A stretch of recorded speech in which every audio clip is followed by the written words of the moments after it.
राजा का निमंत्रण। जंगल के पास के एक गांव में एक गाय रहती थी। उस गाय का जंगल के हाथी राजा के साथ बहुत अच्छी दोस्ती थी। एक दिन जंगल से एक कौवा गांव आते आते एक निमंत्रण ले आया। वह ताकि हाथी राजा अपने छोटे बच्चे के जन्मदिन का उत्सव मना रहे हैं, उस छोटे बच्चे को आशीर्वाद देकर दावत स्वीकार करे करके कौवे ने निमंत्रण दी। हाथी राजा उसे याद रखकर निमंत्रण भेजने पर गाय खुश हुई और तुरंत जंगल की ओर चल पड़ी। जंगल जाते हुए रास्ते में उसे एक कुत्ता दिखा। दोस्त, कहाँ चल पड़े? बोल के कुत्ते ने प्रश्न किया। जंगल में मेरे दोस्त हाथी राजा अपने छोटे बच्चे के जन्मदिन का उत्सव कर रहा है और मुझे दावत का निमंत्रण भेजा, कहा गाय। दावत बोलते ही कुत्ते के मुंह में पानी आ गए। आहा, दावत तो मैं भी आऊंगा, बोला कुत्ता। फिर गाय के मानने पर वे दोनों खुशी से जंगल के रास्ते चल पड़े। रास्ते में उन्हें गधा दिखा। गधा बात जानकर उसको भी ले जाने के लिए कहा और थोड़ी दूर चलने पर उन्हें बतख, मुर्गा, बिल्ली, बकरियां दिखे और कहा कि हाथी राजा के दावत आएंगे। इससे गाय बहुत खुश हुई। दूसरों के सुख दुख में शामिल होने वाले दोस्त उसके साथ है करके संतुष्ट हुई। दोस्तों, इस खुशी के मौके पर तुम सब मेरे साथ हमारे गांव से जंगल आने पर हाथी राजा बहुत ही खुश होगा। उसे कितने भी दोस्त होने पर भी कम ही है, कभी भी नए दोस्तों के लिए ढूंढता रहता है। तुम सबको देख बहुत खुश होगा। बोलते हुए सबको साथ लेकर जंगल पहुंच गया। दोस्त को आते देख हाथी राजा ने उसकी स्वागत की। दोस्त, तुम अकेले आ रहे हो, सोचा खुशी दूसरों से बांटने पर वो खुशी दुगनी होगी। तुम्हारे सारे दोस्त उत्सव आने पर बहुत खुशी हुई, कहा हाथी राजा। गाय और उसकी दोस्तों की मेहमान नवाजी की और दावत खत्म होने पर खुशी से वापस भेजा। ऐसे समय बीतता गया। एक दिन जंगल से कौवा चिंते में गाय के पास आया। हाथी राजा की स्वास्थ्य बिगड़ गई। एक बार उसे देखने की चाहत की खबर ले आया। यह जानकर गाय बहुत ही गहरी सोच में पड़ गई। अपने दोस्त को देखने तुरंत जंगल निकल पड़ी। उसे रास्ते में कुत्ता दिखा। पूरी बात बताकर उसे भी गाय उसके साथ जंगल आने को कहा। नाना, अब मैं उतनी दूर नहीं आ पाऊंगा, बोल के कुत्ता भाग निकला। ऐसे ही बाकी के सारे दोस्त किसी न किसी बहाने से भाग गए। अपना कुछ कर सकते हुए गाय अकेले ही जंगल चल पड़ी। पहुंचकर हाथी राजा को इसे देख रोने लगी। दोस्त अकेले आए, हमारे सारे दोस्तों को नहीं लाए। दुख भी बांटने से कुछ कम होता था ना, कहा हाथी राजा। लेकिन अपनों को क्यों बुरा बनाना करके, दोस्त अगर मैं बोलती तो वे सारे जरूर आ जाते, लेकिन तुरंत तुम्हें मिलने के लिए किसी को बिना बताए अकेले ही आ गई करके गाय ने झूठ कहा। हमारे साथ दावत का न्योता दिया तो बहुत सारे आएंगे, वही दुख बांटने के लिए तो एक भी नहीं आएगा करके गाय समझ गई। इस कहानी की शिक्षा है कि सुख दुख दोनों में एक समान साथ देने वाला ही सच्चा दोस्त होता है। सुनहरी मछली। एक दिन समुंदर से एक मछली तीरते तीरते तालाब आ गई। वो बहुत अनोखी थी।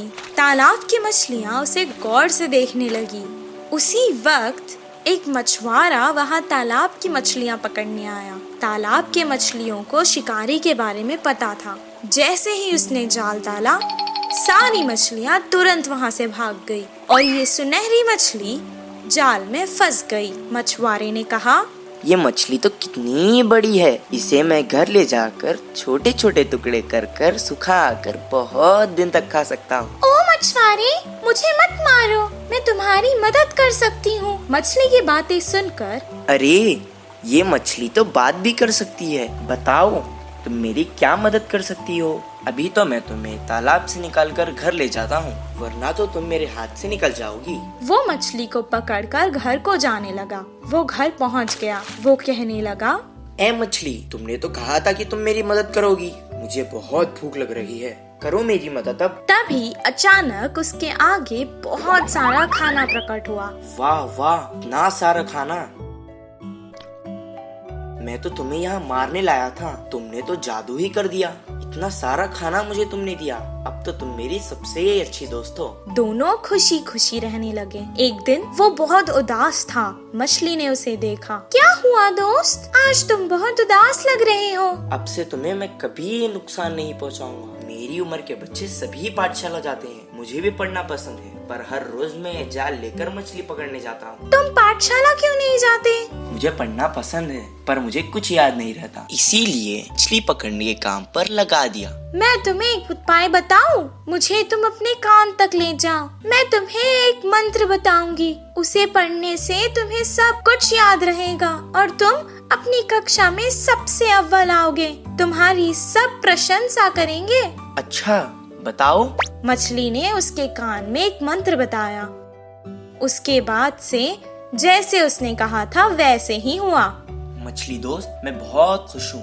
अब मुझे तालाब की बहुत याद आ रही है। चलो हम दोनों तालाब चलते हैं। वो दोनों तालाब के पास चले गए। मछली ने उसे अपने ऊपर बैठा लिया और बहुत जल्दी जल्दी तैरने लगी।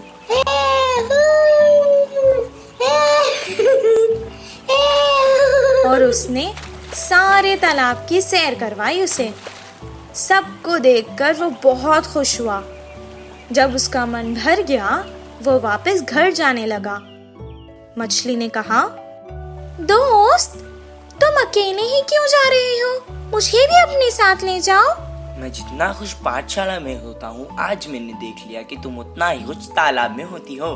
मैं तुम्हें तुम्हारी खुशी से दूर नहीं कर सकता, इसीलिए मैं तुम्हें यहाँ छोड़कर जा रहा हूँ। मैं वापस जरूर आऊँगा दोस्त। इस कहानी से हमें ये शिक्षा मिलती है कि जिस काम में हमें खुशी मिलती है वही काम करना चाहिए और जहाँ रहने में खुशी होती है वही रहना चाहिए।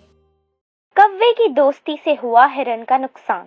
एक जंगल में एक भोला भाला हिरन रहा करता था। जब उसे पानी पीना होता तो वो तालाब की ओर जाता था। हर बार की तरह हिरन एक दिन जब पानी पीने तालाब पहुंचा, वहाँ कुछ कव्वे आए और उन दोनों की बहुत अच्छी दोस्ती हो गई। वो अच्छे से घुल मिलकर बात करने लगे। एक दिन उस भोले हिरन को खरगोश ने आकर कुछ कहा। हिरन भाई, तुम इन कव्वों से दोस्ती मत करो। जितना इनका शरीर काला है ना, इनका दिल भी उतना ही काला है। पहले भी ऐसे ही दोस्ती करके बहुत सारे जानवरों से इन्होंने विश्वासघात किया है। ये तो सच है कि सच हमेशा कड़वा ही होता है। हिरन ने उसकी बात नहीं मानी और वो रोज उन कव्वों से मिलता रहा और उनकी बातों में आ गया। एक दिन कव्वे कहीं जा रहे थे तो उन्होंने हिरन को भी अपने साथ आने के लिए आमंत्रित किया। हिरन बिना कुछ सोचे समझे उनके पीछे पीछे निकल गया। वो कव्वे पास के खेत में दाना चुगने जा रहे थे। खेत की सारी फसल को कव्वे नष्ट कर रहे थे। हिरन को ये बात अच्छी नहीं लगी। दोस्तों, ये जो तुम कर रहे हो गलत है। किसान ने कितनी मेहनत की होगी इस फसल को उगाने के लिए, इसे बर्बाद मत करो। किसान फसल उगाता ही है, आधा उसके लिए और आधा हमारे लिए। इसमें कुछ गलत नहीं है। आओ तुम भी थोड़ा सा खा लो। कव्वों ने हिरन की बात नहीं मानी। अचानक उसकी नजर उसकी ओर आते किसान पर पड़ी। आकाश में उड़ने वाले कव्वों ने भी उसे देख लिया था और वो तुरंत उड़ गए। ओहो, तो इतने दिनों से तुम मेरी फसल को खा रहे थे। रुको, अभी मैं तुम्हें बताता हूँ। लकड़ी लेकर वो हिरन को बहुत जोर जोर से मारने लगा। हिरन बेचारा बहुत विनती कर रहा था। किसान अपनी फसल के नुकसान पर बहुत निराश था और उसे हिरन पर गुस्सा आ रहा था। वो उसे बहुत देर तक बिना रुके मारने लगा। इस कहानी से हमें ये शिक्षा मिलती है कि बुरे लोगों के साथ अगर रहोगे तो वो तो बच जाएंगे पर तुम फंस जाओगे। साधु की महिमा। एक गांव में एक साधु रहा करता था। वह हर रोज घर घर जाकर भिक्षा मांगता था। वे बहुत दयालु और अच्छे मन के होने से उस गांव के प्रजा साधु के आने तक उनके लिए आहार सिद्ध करके रखते थे और उनके आते ही खुशी से समर्पित करते। साधु स्वीकार किए हुए भिक्षा की आहार को गरीब या रास्ते में गुजरते हुए लोगों को बांटते हुए बाकी का खाता था। कभी कभी तो पूरा आहार दूसरों को बांटकर खुद भूखा रहता। उसके बाद पूरा दिन एक पेड़ के नीचे ध्यान में लीन हो जाता। एक दिन वह साधु एक अमीर के घर भिक्षा स्वीकार करने गया। चाहे उसके पास कितनी भी संपत्ति क्यों ना हो, वह बहुत ही कंजूस और बुरी थी। अपने झूठे हाथों से कौवे को भी नहीं भगाती। फिर भी साधु की पीछा छुड़ाने के लिए उसने नया आहार भिक्षा में डाला। अगले दिन भी साधु उसके घर भिक्षा के लिए आने पर बासी चावल डाला। तीसरे दिन साधु के घर के पास आते ही उसने एक गंदी चाल चली। क्या कुछ करने पर भी ये साधु बार बार मेरे घर आता रहता है। इस गांव से इसका पीछा छुड़ाने के लिए इसको चावल में जहर मिला के देना ही होगा, बोलकर रसोई घर में जाकर चावल में जहर मिलाया। उसके बाद उस जहरीली चावल को लाकर साधु को दिया। उस चावल को स्वीकार करके साधु इधर उधर घूमकर शाम को उसके रहने के पेड़ के पास पहुंच गया।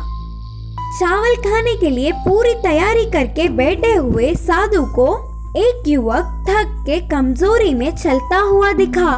तुरंत साधु उस युवक को पास बुलाकर, बहुत कमजोर लग रहे हो, पता नहीं कब खाया होगा, थोड़ा चावल खा लो और कुछ देर बैठ के जाना, बोलकर अमीर घर वाली के देने के खाने को पूरा उसे दे दिया। पहले ही बहुत भूखा होने से उस युवक ने पूरा चावल जल्दी खा लिया। बिल्कुल मेरे माँ के हाथ के खाने जैसा स्वादिष्ट है। मेरी भूख बुझाने के लिए आपका धन्यवाद, बोलकर अंधेरा होने से पहले ही वह युवक तुरंत अपने घर के लिए निकल पड़ा। दुर्भाग्य से वह युवक उस अमीर घर वाली चावल में जहर डालकर दान करने वाली का बेटा था। घर पहुंचते ही उसका सिर घूमने जैसा लगा। तुरंत माँ के आंचल में सिर पकड़कर सो गया। बेटे की स्थिति को जानकर माँ कोसती हुई रोने लगी। उस युवक के पीछे पीछे ही आए हुए साधु ने अपने वैद्य की कला से उसे बचा लिया। तब वह रोती हुई अपनी गलती की क्षमा मांगकर साधु के पैरों पर गिर पड़ी। तब से पूरी जीवन सबकी मदद करती हुई अच्छे से रहने लगी। इस कहानी की नीति है कि हमारी दृष्टि और सोच हम पर ही भारी पड़ते हैं।